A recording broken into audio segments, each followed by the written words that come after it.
¿Qué tal a todos, familia? ¿Cómo estáis? Bienvenidos un día más a mi canal. Vídeo de datos fundamentales, el vídeo de hoy. Cuidado que yo diga ahora que Bitcoin era justificable la caída, ¿vale? Bajo mi punto de vista, me añade puntos a tener en cuenta y errores que no cometer en el futuro. Bueno, más que errores que no cometer en el futuro, sino aspectos a tener en cuenta en el futuro en cuanto a la anticipación de bajadas de tipos de interés o no bajadas, ¿no? Pero la realidad es que la caída de Bitcoin es justificable y la caída de las altcoins es justificable, ¿vale? Evidentemente hay una serie de fundamentales cripto que empezaron a desencadenar todo.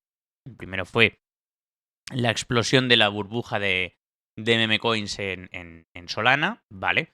Esto evidentemente afecta al ecosistema de Solana y quizás esto traslade un poco de miedo al resto del mercado. Pero hay un motivo principal, ¿vale? No quiero, como es que además estoy yendo muy directo al grano, no quiero alargar mucho el vídeo. Hay un motivo que es principal en por qué la caída de Bitcoin es absolutamente justificable y evidentemente la caída de Bitcoin pues propicia la caída del resto.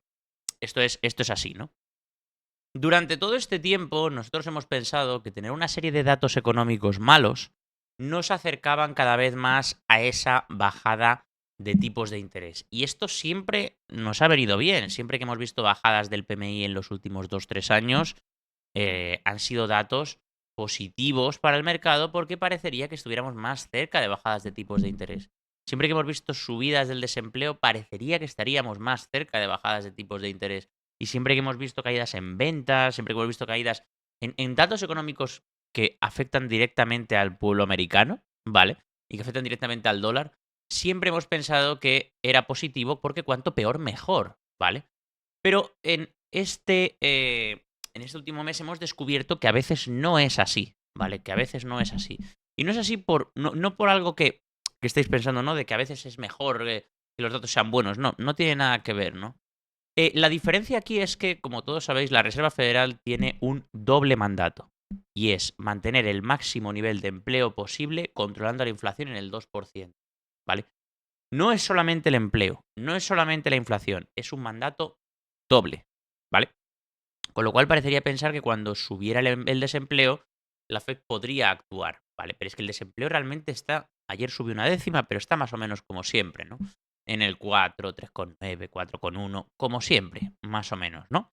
Entonces la Fed no tiene por qué actuar de momento por el lado del desempleo, pero sí por el lado de la inflación. Y estamos viendo que hemos tenido una economía tan recalentada y con un exceso de dólares tan grandes en el sistema, por una impresión masiva de dinero por parte del gobierno de Joe Biden, ¿vale? Hemos tenido una economía tan absolutamente recalentada que aun con unos datos económicos, para que nos hagamos una idea, malos y que podrían incitar a que la economía americana pueda entrar en un poco de declive o que, oye, que podríamos estar cerca de bajar de tipo de interés porque la inflación cae. La inflación no cae.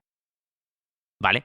Entonces, esto nos coloca en el peor de los escenarios, que a partir de ahora es un escenario que, oye, todos crecemos, ¿vale? Y es un escenario que yo a partir de ahora siempre voy a tener en cuenta a la hora de hacer mis análisis, ¿vale?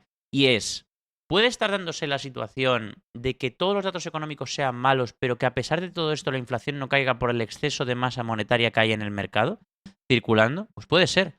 O por tensiones de otro lado, por una guerra que no baje los precios de la energía, por lo que sea.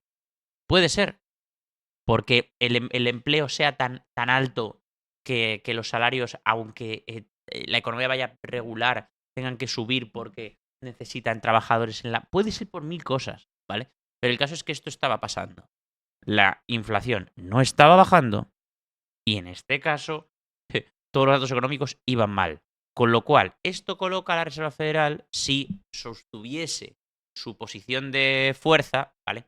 Esto coloca a la Reserva Federal en una posición en que la economía americana va mal y no puede hacer nada porque como la inflación no está corregida y el empleo está muy bien, tiene que aguantar tipos de interés altos. Y en una situación en que la economía americana no va bien y tienes que aguantar tipos de interés altos porque estás obligado por mandato, ¿vale? Entonces la economía se viene abajo.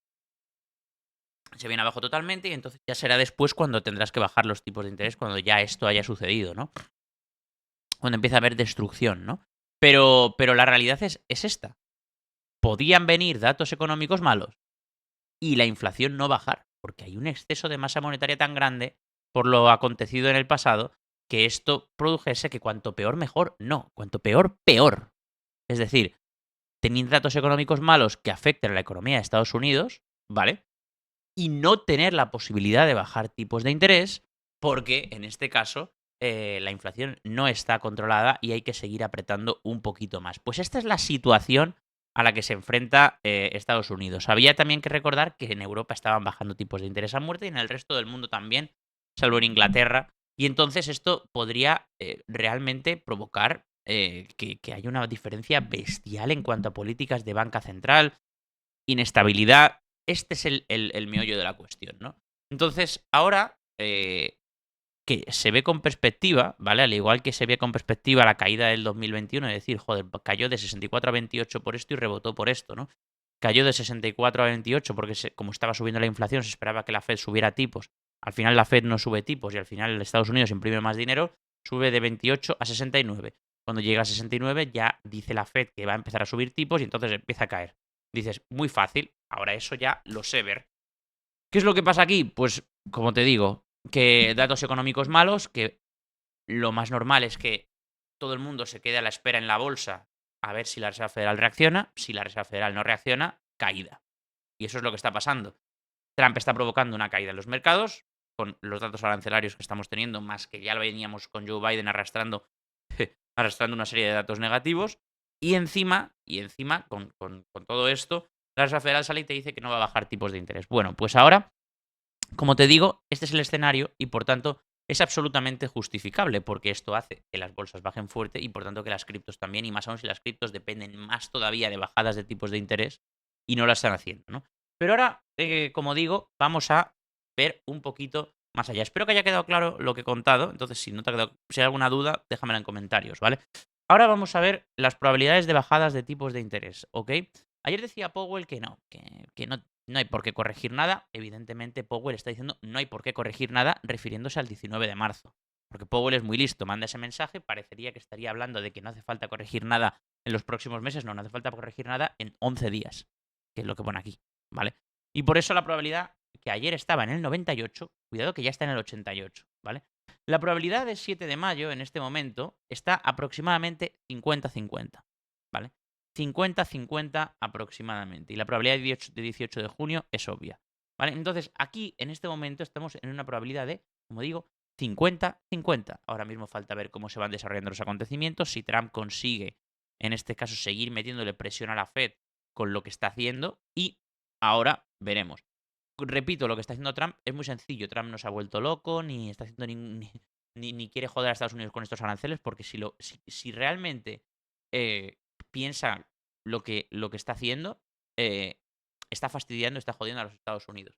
Evidentemente, Trump está haciendo la de por un bien mayor, ¿no? Y por un bien mayor es bajar los tipos de interés, porque sabe que con las políticas de Biden y con la cantidad de masa monetaria que hay en el mercado, le va a costar mucho si no desplomaba la bolsa, y si no desplomaba la bolsa, y si desploma la bolsa puede meter cierta presión a la Reserva Federal, ¿no? Que es el único, Jerome Powell es el único ser humano en la Tierra que le puede aguantar un pulso a Donald Trump. No puede haber, no hay otro. No hay otro, ¿vale? Entonces, ¿qué está esperando? ¿Cuáles son las probabilidades aquí? Pues 50-50. Y la cosa es mayo. ¿Qué va a decir Powell en 11 días? Esto puede cambiarlo todo. ¿Pasará algo entre el 19 de marzo y el 7 de mayo que nos haga ir entendiendo que los tipos de interés se van a quedar igual, pero nos asegure sí o sí que bajan en junio? ¿O pasa algo entre el 19 de marzo y el 7 de mayo que veamos que 100% van a bajar los tipos de interés? Se acabó. Bolsa americana repuntar otra vez, ¿vale? La diferencia con el euro dólar se volvería a ajustar y volvería Bitcoin a zonas de máximos históricos, muy probablemente. No sé si nada más bajar tipos de interés, pero sí probablemente en zona de 18 de junio, más o menos, podríamos tener a un Bitcoin cerca o superando otra vez máximos históricos, ¿vale? Entonces, como digo, espero que se haya entendido lo que estoy diciendo. Cada vez vamos teniendo más factores en cuenta a la hora de hacer nuestros análisis. Y a mí me parecen unos análisis muy completos, pero que siempre se nos escapa algo. Lo que se nos escapaba aquí era esto, que pudiera suceder una bajada en datos económicos muy fuerte sin que hubiera una bajada de la inflación. Y esto ahora es un escenario que ya contemplamos para el futuro, lo que nos servirá para ser muchísimo más precisos, más si cabe, en nuestras anticipaciones. Así que, señores, abrazo fuerte, nos vemos y que vaya bien, ¿vale? Chao, chao.